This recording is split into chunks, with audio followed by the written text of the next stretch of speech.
the weight of the present.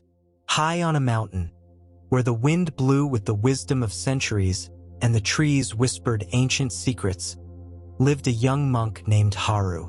Every morning he rose before the sun, carefully swept the temple, and meditated in silence. But that day, something was different. His heart was tired. He had spent weeks facing internal struggles, doubts, fears, the feeling of not moving forward. Despite his efforts, he felt everything around him growing heavier, as if the world had decided to test his strength with relentless silence. The teachings of his master could not calm the restlessness that grew like a shadow in his chest. That morning, while gathering firewood on the hillside, Haru stopped and looked up. The clouds covered the sky like a gray veil. He took a deep breath, but the air brought him no comfort. "How much longer will this hard day last?" he whispered, expecting no answer. From behind a rock, the old master Rinsen appeared. His steps were slow but steady. At first, he said nothing, just sat beside Haru and gazed at the horizon. "When the soul is heavy," he finally said, "even the wind seems to push against you." Haru nodded without looking at him. "Master, what do I do when everything feels like an uphill battle?" Rinsen closed his eyes for a few seconds, as if listening to the world's reply for him. "What is difficult today," he said softly, "will be history tomorrow. But if you stop now, you will only remember the weariness. If you take one more step, you will remember the transformation." Haru looked at him in silence. Something in those words began to settle within him, like a seed buried in wet soil. The wind continued to blow softly through the pines, and the two monks remained silent. Haru closed his eyes for a moment, trying to feel something beyond his discouragement. "Master," he asked, breaking the silence, "what if tomorrow never comes? What if this pain never goes away?" Rinsen smiled gently, as if he had heard that question hundreds of times before, in different voices in different times. "Tomorrow always comes," he replied, "though not always in the way we expect. Sometimes it doesn't look like a reward, but like understanding." Haru frowned, still feeling the weight of the now. "I don't understand." "You don't need to understand it today," Rinsen said, standing up. "Just walk, one step, not out of hope, but out of respect for your journey." Then the old master began walking again along the mountain path. His feet barely made a sound on the wet stones, but each step seemed to leave an invisible mark on Haru's soul. The young monk watched him walk away. He felt his body still heavy, his sadness still there, untouched, but something light, almost imperceptible, had changed. His will to give up was no longer so strong. He stood up. He didn't know if that step would lead him to an answer, but he took it anyway. Sometimes, he thought, you don't walk because you have faith. You walk so you don't forget that you are alive. The path back to the temple was narrow and steep. Haru felt the tremble in his legs, the cold sweat on his back, and that persistent thought saying, "Stop, you can't go on." But he didn't stop. With every stone he stepped on, he remembered the master's words. "If you take one more step, you will remember the transformation." He didn't yet know what transformation meant, but he felt that continuing to walk was, in itself, a form of sacred resistance. As he climbed, a small stone slipped under his foot and rolled down the hillside. Haru bent down, watching it tumble through the bushes until it disappeared. "That's how my spirit feels," he murmured, "rolling without direction." But then he noticed something. The stone had fallen, yes, but the mountain still stood. That thought struck him softly, like the distant ringing of a bell. Maybe he, too, could fall sometimes, and still remain a mountain. He reached the temple at dusk. Exhausted, with dirty hands and a restless soul, he sat before the altar. He didn't seek answers. He didn't ask for comfort. He simply allowed himself to be there, present, breathing in the silence as if it were medicine. The incense burned slowly. The night wrapped everything in its gentle darkness. And in that moment, Haru understood that even the hardest days come to an end. That night, while the other monks slept, Haru stepped out into the temple's inner garden. He carried in his hands his wooden bowl, the same one he used every day to receive food. But this time, he wasn't carrying it out of hunger. He placed it on the ground right under the moonlight and watched it. Empty, silent, useless, perhaps, if seen through impatient eyes. He remembered an ancient teaching from Master Rinzin. A bowl is only useful when it is empty. Why, Master? Haru had asked long ago. Because then it can receive. That night, he finally understood. That was his heart.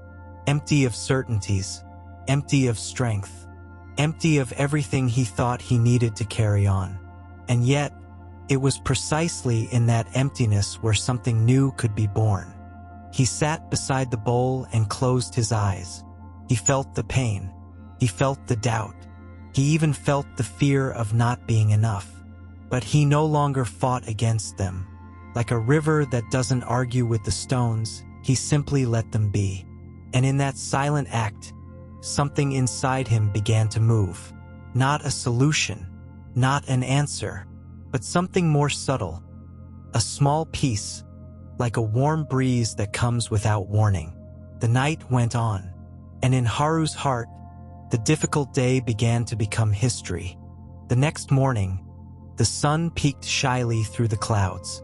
Haru woke early, as always, but this time something was different. He wasn't lighter, nor wiser, not even stronger, but there was a stillness in his chest, as if he had stopped expecting something. And strangely, that freed him. During the day, the work was hard. Carrying water from the river, chopping wood, repairing the roof of one of the cabins that had sagged under the rain.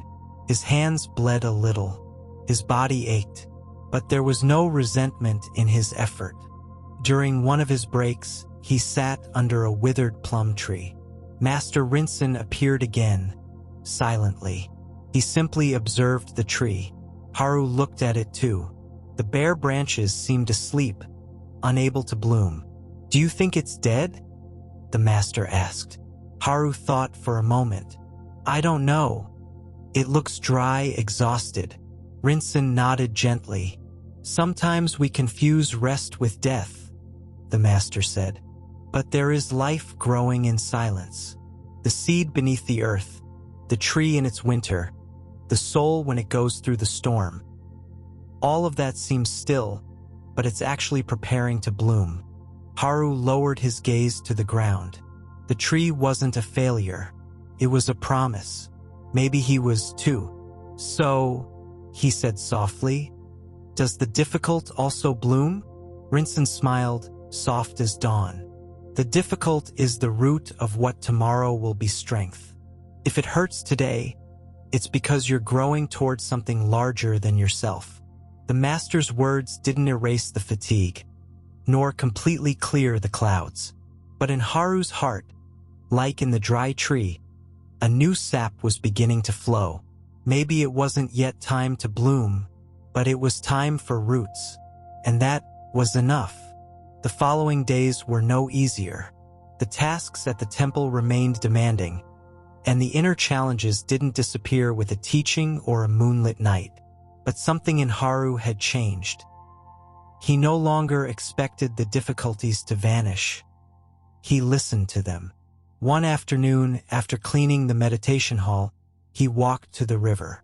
He sat on the bank and watched how the current flowed effortlessly, caressing stones, skirting obstacles, without trying to stop or fight against the stream. He looked at his reflection in the water. He seemed the same as always, but he knew he wasn't.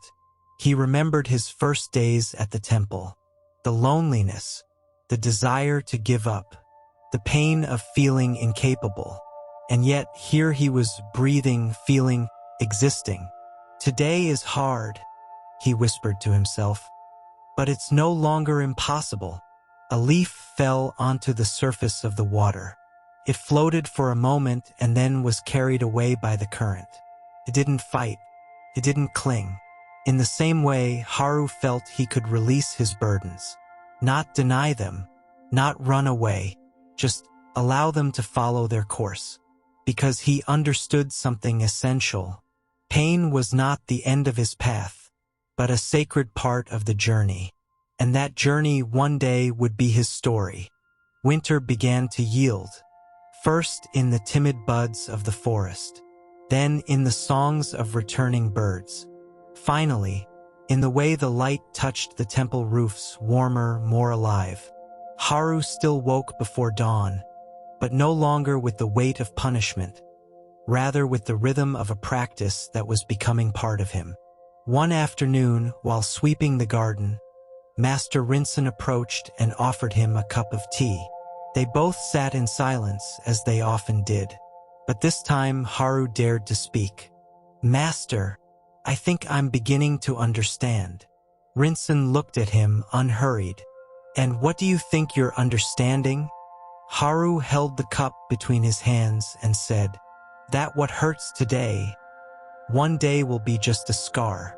And that scar won't be a mark of defeat, but of a journey traveled."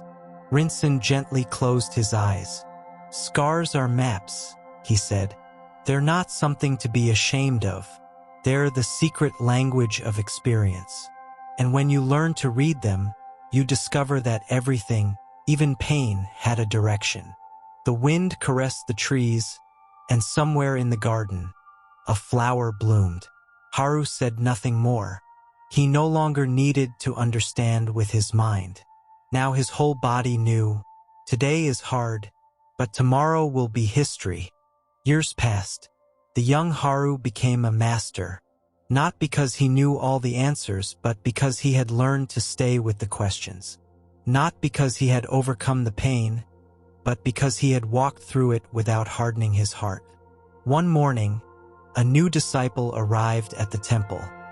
He was tired, with eyes clouded by confusion, just like Haru in his early days. As he guided him through the wooden halls and showed him how to fold his robe, Haru recognized in the boy the same fire that once burned in him. The fire of fear, of exhaustion, and of hope.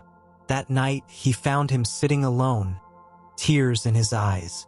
Without saying a word, Haru sat beside him. He offered him a cup of tea, just as his master had once done.